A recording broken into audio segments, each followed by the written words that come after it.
Every fighter needs a cause. Every cause needs a fighter. The Sumud Podcast is sponsored by The Karate Attorney, fighting for justice inside and outside the courtroom. Visit karateattorney.com or follow on Instagram at Karate Attorney to learn more.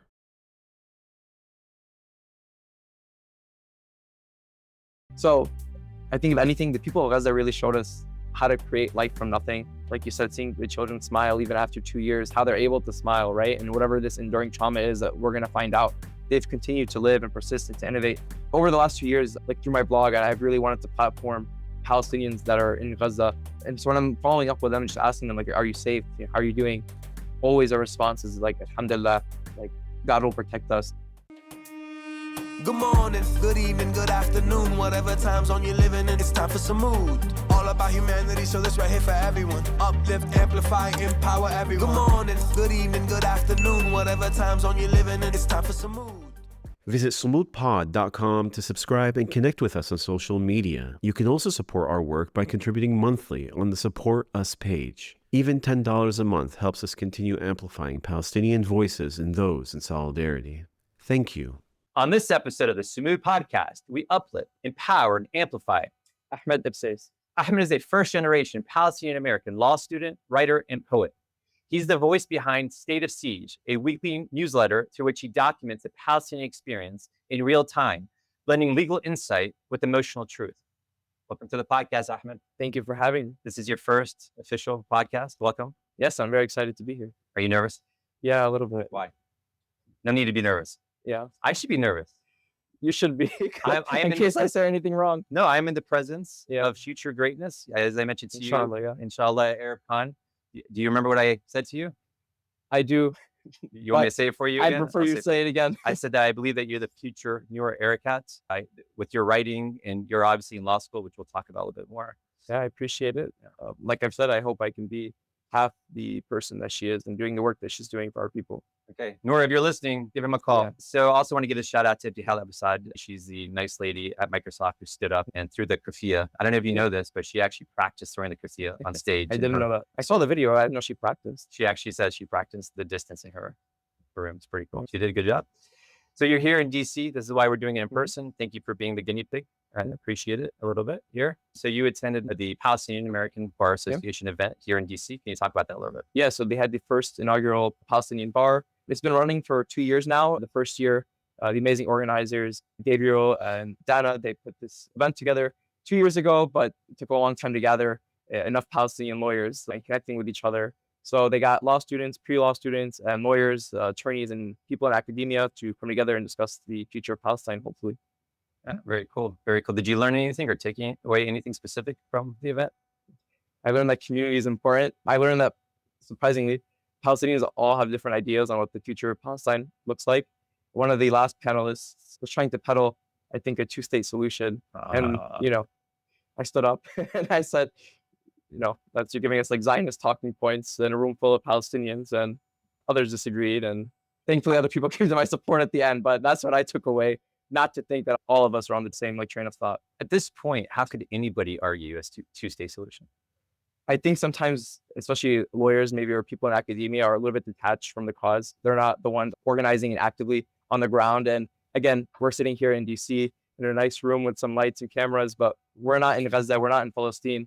We're in the diaspora. And I don't think we, especially here, should have any right to dictate. We give our ideas to Palestine, but obviously the people who are in Palestine should be leading the cause and what we're wanting for our future. And if I was to ask somebody in Gaza, I don't think they would ever want to, share bread with our colonizers. Yeah, what do we know though, right? I mean, we should be relying on them specifically and bringing them to the table. Exactly. I think it's our job to make sure they get that seat at the table. Of course. Right. There's a phrase that a lot of people use, like giving voice to the voiceless, but then you hear it's not really a thing because everybody has a voice. Yeah. But like you said, we should be getting people to a platform where they can actually share that voice and share that story. I also want to congratulate you. You're officially on Canary mission. I think you've been there for a couple of years. I always ask this question. Do they give you an award or anything like that? I wish they used a better picture. They caught me in my down era during COVID. So I'm very proud to be on it. I don't take away anything I said. I wish they updated it because I've probably said better things since then. It's a little bit out of date. But they picked the distorted images and the poor images. They picked like a video from TikTok where I was like an extra 30 pounds heavier with acne and like my eyes were crossed. I wasn't wearing my glasses. It was a rough day. So And they catch you in mid-sentence. So mid-sentence, my mouth was open. I was saying, take down the occupation, along with Palestine, whatever it was. Yeah. You should reach out to them and ask them for some sort of official reward. I did go on the website on like the contact us and ask them to kindly, update with a new quote. I even attached a new one, but they didn't take my suggestion. Yeah. Even though this was updated like a few weeks ago, I think they just clicked the button. Yeah. With all the work you're doing, are you afraid for your ability to get a job after law school?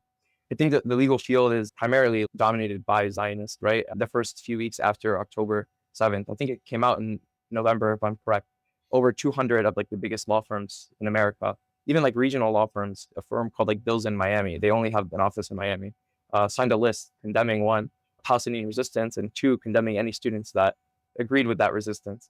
So there I am in my first month of law school, worried about getting a job. And lo and behold, it's been difficult, but I wouldn't take back anything I said. Our people have paid the biggest price, a lot of them, hundreds of thousands of their lives. So who are we to say we've sacrificed anything over a job? And alhamdulillah, I think I'm a person of faith, so I know everything at the end of the day is maktub, so it'll work out. Absolutely. So you're at Michigan University right now. Yeah, right? University of Michigan. Sorry. Yes. I'm a USC guy. University of Michigan. The University of The Michigan. University of Michigan. Give me that experience. There is this sort of a misunderstanding about Michigan that if you go to that university, you're going to be around a huge Arab community. I don't think that's necessarily true, right? The undergraduate has a good Arab and Muslim community. And of course, we had one of the larger encampments, I think, across the United States. And a lot of them were from like the Arab community because Dearborn is like a pipeline, right? And there's also U of M Dearborn and U of M Flint. So some of like the people local to those areas will just stay home and go there. But the graduate schools is a different field completely. I think our dean sent out like the stats for this last cycle, and 4% of our students at the law school are of Arab and or Muslim descent. So we have about 900 people in the school. So a little bit less than 40 students. How many do you think were afraid to self-report? Actually, a lot of them, unfortunately, we had our own problems in our Muslim Student Association at the law school. A lot of people, actually, I don't care, they were cowards. A lot of them were spineless, especially in the wake of October 7th. And I think we see it across movements. Women are really leading the way. So our second and third years at the time, I was a first year, they really were the ones that pushed for releasing a Muslim law student statement on the events around October 7th. And the men that were second and third years wanted to retract their names, and they sent out statements like, oh, we disagree, and they distanced themselves from the organization completely. So coming in, and these are the people I'm supposed to ask for advice, it's a little bit disheartening that even within our own organization and what's supposed to be a safe place, as a Palestinian, we didn't really have that. I thankfully have another Palestinian student with me at the law school. I don't want to shout out her name in case she doesn't want me to, but she's amazing and she's a lot smarter than I am. Are there any Muslim Zionists within the MSA, do you think? There might be one, because he's in a group called the Federalist Society. Which, say no more. but if he was, I don't need to know his name. Better to stay away. So talk to me about Michigan post October 7th, specifically the experience with your classmates and the experience with your professors. Yeah. So October 8th, we have a law students for justice in Palestine sent out a statement, again, about the events around October 7th. And we have like an open like law forum. So when we send emails, it goes out to like the entire law school, and professors and the administration see it as well. And the response from most of our students were, oh, I have to censor myself? Or No, Oh, you okay. guys let it all out. you guys are animal fuckers, you guys are terrorists, you guys need to have respect for the people who are dying in Israel. Oh, I have families in the IDF, like they're scared for them. So a lot of vitriol won. Wait, this is students or professors? Students. Okay. Students. Okay. But the professors and the administration saw it, and we voiced our concerns like this is their free speech, right? Yeah. Funny how the university ended up, especially at Michigan, cared about free speech. And we met with our dean a year after, because I think they felt perhaps bad, or they didn't want us to, they didn't feel bad. They didn't want us to maybe make a bigger deal out of their lack of concern. And when they spoke with us, again, this is a year after October 7th, they still wouldn't say genocide. They still really had no concern for Arab students. When we talked about like career placement and the struggles that many students were facing who were vocal about Palestine, because most of the Arab and Muslims on campus are not vocal on Palestine. Their response is, one, if you want to go into big law, you have to choose between accepting silence or actively being part of your movement and accepting like your identity. So that's the binary that they put us in, either be proud and be vocal about being Palestinian or be silent and get a job. So that's why I was happy to be at this bar association and to see lawyers who are being vocal and who are actually, in charge of the organization now. You're a quiet guy. I met you a couple times. It doesn't seem like you're loud or aggressive. Not loud or aggressive, but I do talk a lot. I think if you would ask my friends, I don't stop talking, probably a lot of nonsense. And they would also probably say that my in-person personality is a lot different than what you might read on the screen. They say I'm a lot dumber in person. That's not true. I don't agree with that whatsoever. Okay, October 7th, you're a student on campus. You're seeing what's happening. You clearly chose standing up for yourself and being loud. Not myself, for our people. For our people, right? Did any of the professors treat you any differently specifically or target you? Professors weren't targeting, but we know like which professors are allies and which are not. I was taking a class about civil procedure, and my professor, there's a case called Iqbal, which is a post 9/11 case about like TSA discriminating against brown, Arab, Muslim people. The plaintiff wasn't actually Arab. He was a Muslim. I forgot what country he's from, so I don't want to mess up. And the teacher's like, yeah, the government had good reason to be fearful of Arabs and Muslims at the time. So I went in to confront him. And this is like, again, this is maybe my second week of school. So before October 7th, he's also in the Federalist Society. So he's like, yeah, I agree with what I said in class. Like there was good reason to be fearful after 9/11. So it's 20 years post, right? This is still like a perspective that's being had around professors. So that's one, not a professor that I'd ever agree with. A lot of our professors are Zionists in some way. If you look their names up online, like you'll find, events that they went to or organizations that they were a part of or things that they participated in the past, or even their research. A lot of research comes in through Israeli professors, or they've done fellowships at the Tel Aviv Law School. So they're doing fellowships in occupied Palestine. So how are you going to go to them and voice your concern in the first place? So it's not even something that you want to deal with. I was organizing a lot, like with the undergrad campus, because we had protests at least 2 to 3 times a week the first year, like weekly. Salma Hamami, if you ever want to look her up, giving her a shout out. She really organized a lot around the Michigan community, and she built our campus movement. So just being a part of that, and I knew that's where I was needed more, right, in the moment. So I was skipping a lot of class. And I asked my teacher for a recommendation. So she's like, yeah, you skipped half the class. She's like, for good reason, but what am I going to write for you about?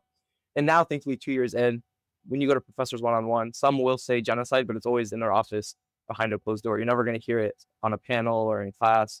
We have an international scholar. I'm using scholar loosely. This was at that meeting that we had with the dean because she's half Algerian. So they brought her in as like the Arab professor. She is the only Arab professor at the university. And she wouldn't say genocide. Again, at that meeting, I called her out and said, we don't have a scholar at school that will say genocide. She said, I'm a scholar. I was like, well, you can't say it. Can you call yourself a scholar? I find that weird.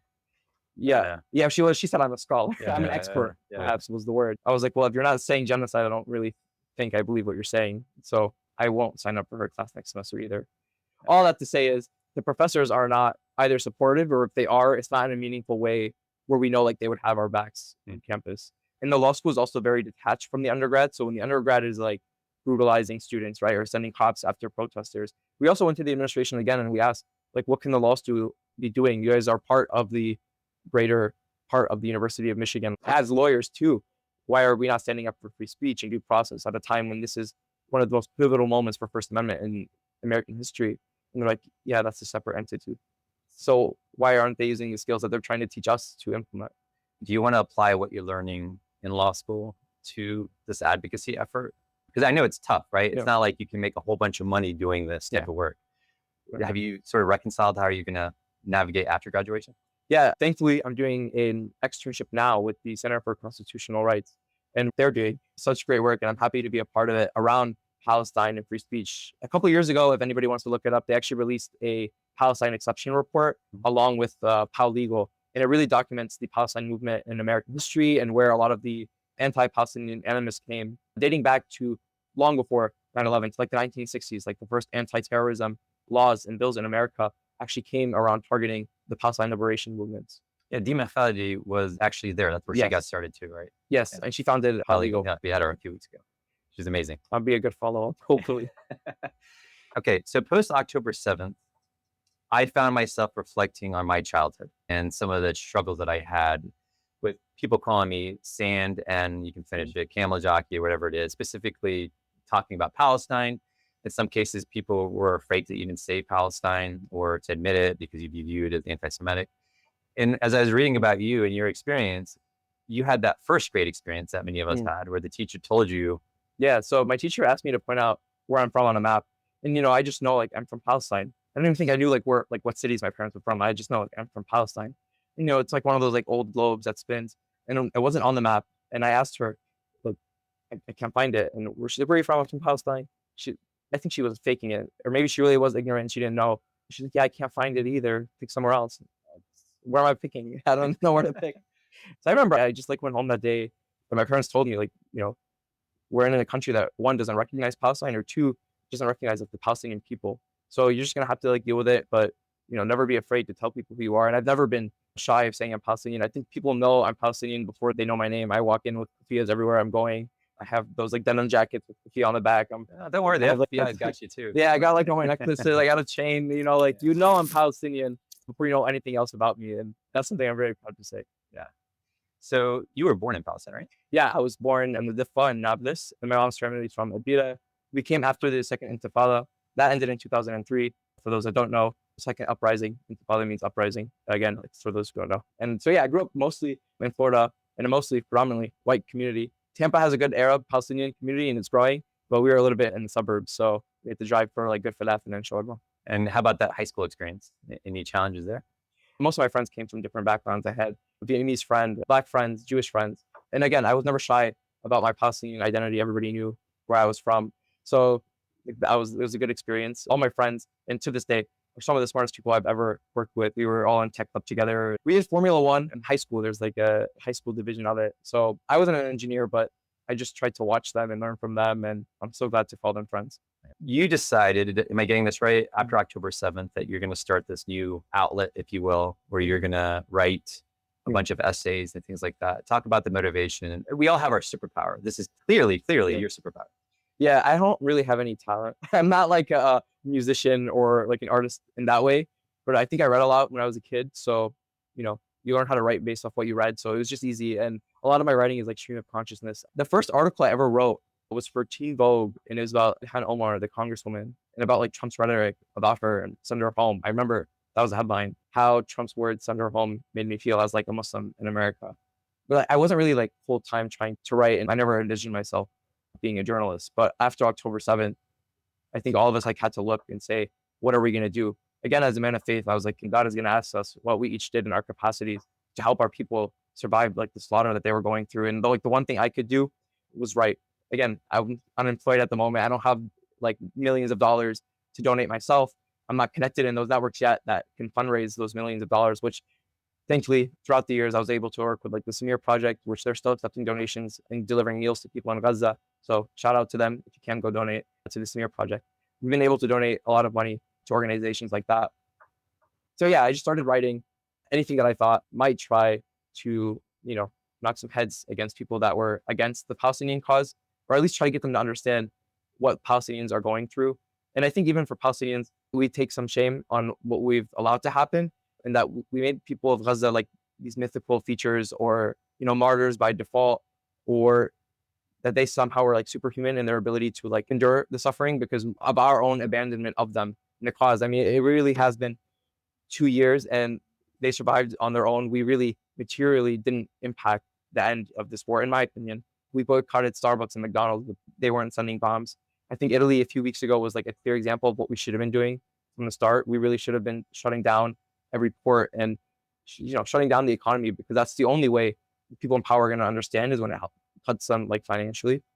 So I just thought, let me try to put this into words and try one, just to humanize Palestinians. Edward Said, he wrote in the Permission to Narrate that Palestinians aren't allowed to tell their story. And when they do, it's either from this suffering perspective or from the terror perspective. So there was a middle ground that needed to be filled. And I was taking cue from the heroes and journalists in Gaza that continued to report as their families were being murdered. Our duty and obligation was to help them. You actually wrote an article about those very journalists too, right? Or poets, I believe. Yeah. I remember seeing. It was about the poets in Gaza, some of them who were martyred. Over 240 journalists, I believe, were martyred. Hundreds of poets, artists, writers, teachers were also martyred. So it's just an ode to them, because I think poetry in Gaza is a way to memorialize, which I guess we can view as a form of resistance, just to concrete like what was happening to them in this moment of time and their feelings about it. In 20, 30 years, we'll have this artifact of what these poets had said in their last moments. And at Michigan, Rafat's words were hanging outside of our encampment, if I must die. So I think that's a slogan that a lot of us really took on. So if I'm new to reading Ahmed's work, what's the first article I should read? What do you do after watching a child die on your feed? Talk about that. Yeah, I wrote it recently, a couple months ago. And I think it was more to catalog my own feelings, which shouldn't matter as our people are surviving the worst things. But I think, again, being in the diaspora, we also maybe struggle to put into words what it's like in the age of TikTok and Reels and algorithms that are designed to keep our attention spans short, what it's like to just scroll and see a 6-second video of children screaming or people dying or students burning alive. And then the next video is something like mood, like or asinine. It's completely ridiculous. Like that's the age that we live in, or people in Gaza having to like stitch videos that like are going viral or sounds that are going viral online just to get attention, because otherwise they know that we're going to scroll and look away.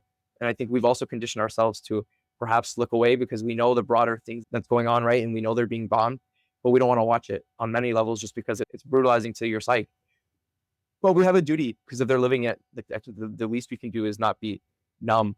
I think like in the abstract, when we see the numbers of people who have died, we do a disservice to them if we don't at least like know their names and their stories. And a lot of projects have tried to like at least, keep like the running tally of the people of Gaza and their names. So I remember like the first, especially like few weeks, in the first few visuals that we had, I tried to like at least read their names once, especially of like children and then the elderly. I know that leaves out the middle, but I mean, their lives were completely stolen from them. They're starting their next life in Jannah. But like, I think we just have to at least be aware of like who was dying. Like we say the number, but I don't think we really conceptualize what 60,000 means, 100,000, 200,000 people. That's 10%, 20% of the population is gone. Yeah. You mentioned earlier, we're not doing it enough. Boycotting Starbucks is not enough. What happened in Italy is an example. Why aren't we doing that? I'm sort of reflecting with you. Like, why aren't we doing that? Yeah. Maybe it's our own hubris. Maybe we are a materialistic society and we have our own lives here. And, you have a family, inshallah, and you have kids. You have to provide for them. I'm single, so I should be doing more. You should have been on the flotilla. Right? I should have been on the flotilla. I wish. Yeah, like these are actions that we should have been taking. We should have been trying to break the siege. Huwaida, if I am correct, she's still detained. Hopefully by the time this comes out, she'll be released. But like she led a movement and she's been arrested for it and brutalized for it. We should have been doing that. We should have been putting our lives on the line. Maybe that's graphing. Like I said, there's shame on me and shame on a lot of the Palestinian community in America. And today when you go to protest, the allyship has grown. And I really do have deep shame for a lot of people in our community who have just stopped showing up to protest because they think it's not going to do anything. And perhaps it won't, but just to be there in numbers shows our local communities even that the Palestinian people are here, that the cause hasn't gone away, that we're not just going to be swept under the rug of this two-state solution or peace plan that Western governments want to impose upon us. Yeah. Okay. So hypothetically, you see somebody walk into, I'm going to use Starbucks as an example, and they're Palestinian. That's not Palestinian. That's not Palestinian. Yeah, they're excommunicated. Okay, got it. That's a shame. That's the biggest disgrace to the martyrs that have lost their lives and the people that continue to live under like besiegement or occupation as a slap in the face to their ancestors who were expelled and the reason why they're in America in the first place. But they're going to tell you it doesn't really make a difference. What's the big deal? And your response would be, after you tell them that they're not Palestinian, what would you say? The people of Gaza have asked us to boycott. So who are you not to listen to them? So what more could we be doing, you and me specifically? We should be boycotting one to the extreme, but calling on mass divestment campaigns and organizing around targeted boycotts. The boycott and the BDS movement has targeted actions on their website. So it's more about connecting the movement to really targeted actions against weapons companies and manufacturers, Meta, Palantir, getting them economically and financially where it hurts. Judicial intervention is only one way. That's where I think lawyers come in, trying to use, the legal tools that they have. Mahmoud's case just came out of the Second Circuit, I believe.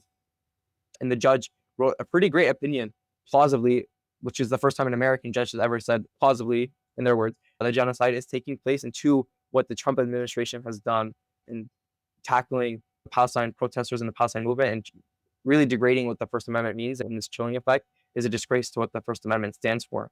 So that's one way. I think everybody has to use the tools that they have. Doctors, of course, can be going to volunteer. In Gaza, we were both at ArabCon, and we heard the stories of two doctors in Gaza who went and volunteered and were doing life-saving treatment. So if you're a doctor or anybody in the healthcare field, I would say try at least to go volunteer or speak in your hospitals. So a lot of hospitals are in some way connected to Israel, whether through their purchases or through bonds. Teachers unions have Israeli bonds, right? So use your skill set and your community and within your specific field to try to get away economically and financially or any ties to the Israeli regime. Do you think our cause can win through the legal system? No, I don't think courts are ever going to reform or change anybody, but that's a tool that we have now to at least try to get justice locally. I don't think the American legal system is going to change like the international public law or international legal order, as we've seen, like America sanctioning the International Criminal Court, the ICC. But I mean, locally here in the United States, with people being arrested for protesting or whatever it is, writing about Palestine, do you think we can win those battles consistently within this legal framework that we operate in? I was a little bit more pessimistic until I read Mahmoud's case, just to see one judge at least take that stand. Judges don't like to be activists, as they say, judicial advocacy. But that case just showed like there might be some wiggle room, especially if we tie it to like these American ideas for America First, just rooting Palestine into the First Amendment or into these due process claims. Then I think they're better able to conceptualize that there is a violation going on, regardless of whatever like the substantive claim is. There's this idea of like content neutrality, or that violence isn't or shouldn't be challenged unless it's causing immediate like harm in the moment. So Free Palestine isn't harming anybody as much as they want us to say that it's hurting Jewish feelings. If they're afraid about a free and liberated Palestine, that says something. Jewish feelings or Zionist feelings? Well, that's how they frame it. That's how America has framed it. And that's what the IHRA, International Holocaust Remembrance Alliance, that's how they define anti-Semitism. They've really connected the two. And I would say the biggest threat to Jews around the world is Israel, because they've made it their effort to conflate the two, right? Over the ruins of Gaza, they plant a Star of David. So to anybody around the world, the common person seeing that, what's their immediate response? That a Jewish person is bombing people to the ground, right? So that's what Israel's goal has done, because it creates a cycle where, okay, now the only safe place is Israel, right? And okay, let's bomb more people and put more Jewish symbols and connect more of our religious ancestry to this and make it more dangerous for them. And that's what they've really perfected. I'd say like the only thing Israel accomplished in this war was killing people and making it look like Palestinians were guilty of making Jewish people kill them. So it just seems to me, though, like you take Mahmoud Khalil, they arrest you, they take you away, and it takes so long to get a result. It seems like one way or another, they're going to try to punish you, even if they know they can't win at the end. Yeah. Is that a fair comment? Like they're just trying to put you through hell? Well, the chilling effect is what the aim is. We follow the trajectory of American history that went through the Red Scare and the McCarthy era. We know that at some point the courts might wake up, whether it's like in the next administration or 3 or 4 years. But at that point, the impact is done. There was a study, and I forget the exact number, that student protests from Palestine have gone down in America since 2024. In the second year, post October 7th, student protesters stopped to the extreme. And at Michigan, like I said at the start, we probably had like 2 to 3 protests weekly. In the second year, we probably had 1 every other week. I think after the encampment movement, students were less likely to put their life on the line. If they said, this is what our university is going to do anyways, what's the point? Why are my grades going to suffer? Or I'm going to have a worse job outcome if the university is going to do this anyways, and our school's still not going to divest. So there is a so-called ceasefire going on, and there's nothing better than seeing the people of Gaza cheer and the kids be happy. Yeah. Are you worried that specifically the diaspora, that we're going to stop protesting, that we're going to get just complacent? Because that's my biggest concern. Of course, we don't want that to continue. No, we need to continue. We need to be harder in our divestment. We need to make sure that companies that committed to divesting already follow through on the divestment, especially in Europe. But will we do this, though? I know we will. We will. And I implore everybody that's watching this to continue. I don't think just seeing the Arab community and how they've been a little bit detached, not a little bit, a lot detached from the cause, I don't see hope in that way. I think allies will be more in our movement than we will, which is a great shame on our communities, because they can go to a Sumud Fest during Ramadan, but they can't go to a protest. They want to lull the people into complacency with the ceasefire. And I wrote this before. It's like statehood over the graves of Palestinians. And it's a sham that they want us to accept it. It's like the butcher with their slaughter, and they want us to say, thank you for the meal. And it's, part of your family. So I think if anything, the people of Gaza really showed us how to create like life from nothing. Like you said, seeing the children smile even after 2 years, how they're able to smile, right? And whatever this enduring trauma is that we're going to find out, they've continued to live and persist and to innovate. Did you see some of them holding Trump pictures? Annie from the Gaza Soup Kitchen did a post about that and explained that, they're just happy that something got resolved. So, yeah, like over the last 2 years, like through my blog, I've really wanted to platform Palestinians that are in Gaza. And so when I'm following up with them, just asking them, like, are you safe? How are you doing? Always our response is like, alhamdulillah, like God will protect us. how are you doing? And they ask me like, how's your day going? And I have like no response to them. Sometimes I'm like, how do I engage? Or, sometimes they'll send videos and they're laughing and I'm like, I don't even know what my response is sometimes. And I'm a little bit dumbfounded myself because maybe I'm embarrassed or I just don't have something to offer them. And that feels really like crushing on my own morale. But if they're trying to like encourage us, right? That's the Sumud of the Palestinian people, especially Gaza, because they've diverged a little bit from the Palestinian people as a whole. They've been besieged on their own. And Palestine, they have their own resistance factions, of course, but we haven't really connected the Palestinian cause in a while. And I think this really brought us back to understanding that we as a Palestinian people need to look to Gaza as our compass for, one, our resistance, and two, how to live our lives and be steadfast in getting to Palestinian liberation. Okay, so earlier we mocked the nice man that suggested a two-state solution, and we'll continue mocking him. And I know we want to create the space for the Palestinians that are living there to decide their future. Okay, but we both can agree two states not happening. So what does a one-state solution look like in theory, based on a future? See, I'm going to call you scholar, future legal scholar. Yeah, a one-state solution. It's happened before. Algeria, it wasn't really partitioned in the same way, of course, during French colonization, but when Algeria and Libya liberated themselves, the colonizers that wanted to stay were able to stay in a liberated state that had freedom for all. That's what I personally envision, and I hope can become a reality. That will become a reality one day in one liberated state of Palestine. Those that choose to stay can stay. And I think paramount to that is recognizing the right of return for Palestinian refugees. And I think then there's logistical problems, but that's a problem for after liberation is guaranteed.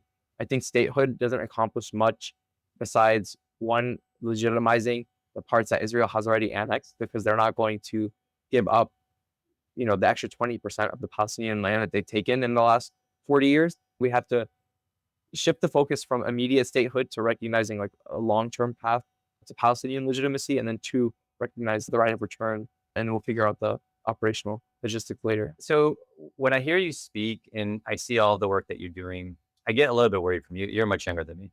I wonder, are we as a community, the older community, the people that are in positions to help you or support you or make sure that you land a nice job or a secure job, are you worried that you're not going to get the support?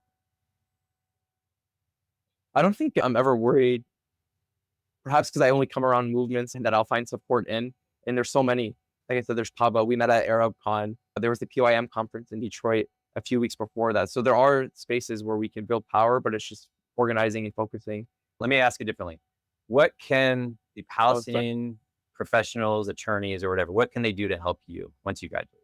Yeah, I think it's really reaching out to student groups, making sure that Palestinian students and Arab students, like at their undergrad universities or where they were alumni at, know that they have a network. Like in the legal field, something that I realized that Palestinians aren't in like hiring positions. There's associates and there's partners and there's people that started their own firms, but a lot of them aren't in positions that they're able to hire or have the influence yet, where they can take a Palestinian student that's struggling perhaps. So it's getting to those positions of power, which I think we slowly are getting to, but we're not quite there yet, at least in the legal field. Yeah. So I have to start with myself. What can I do to help you?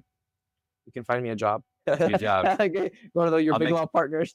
I will make a couple of calls. Yeah, I appreciate it. No, for sure. So you're a poet. Somewhat. I was surprised when I was doing research. I was like, this guy is a poet too. Like you have so many different layers to you. It's just amazing. I'm just proud to have you as a Palestinian brother, honestly. Would you be okay reading? Okay, I have one. So I titled this poem Living in Memories, and it's about a lot of the immediate images that we saw coming out of Gaza. I remember, I want to say it was October 16th or 17th of October 2023, the first time that a hospital was bombed in Gaza. And I remember, I think it was over 500 people were martyred that day. And the bombs that were dropped eviscerated the bodies of our people, left many in parts. And the next day, in the immediate aftermath, I saw like children were like mopping pools of blood off the floor. Mothers were searching for their children. And I just tried to connect some of these thoughts into one coherent poem that I hope does our people justice. So like I said, it's titled Living in Memories. Memory tastes like ash on my tongue and shatters bone between my teeth. I walk through clean streets where no blood pools, yet my shoes are always wet. In the supermarket, plastic bags, whisper of a father's hands that once gathered fruit, now gather the fragments that no parent should ever have to name. In my dreams, bodies become smoke, become sky, become air, then I cannot stop breathing. He was a student with ink-stained fingers. He was me in another timeline.